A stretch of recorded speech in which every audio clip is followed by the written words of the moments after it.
我爱云林老家都在干嘛？先吃我最爱吃的抓饼，然后看狗狗，带它出门。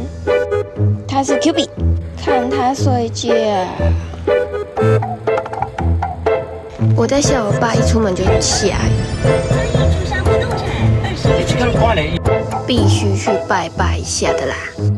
要去吃东西，这间四湖的鹅肉面超好吃，它的饭也很好吃。然后帮我妈用 ETF 跟看影片，我妈竟然自己做出这种蛋挞，废物女儿是不用出去买早餐的啦。这间抓饼真的也很好吃，每次都要快点订，要不然就没了。然后就是开始喂食狗，因为它会一直叫。心血来潮，突然断舍离了一堆衣服。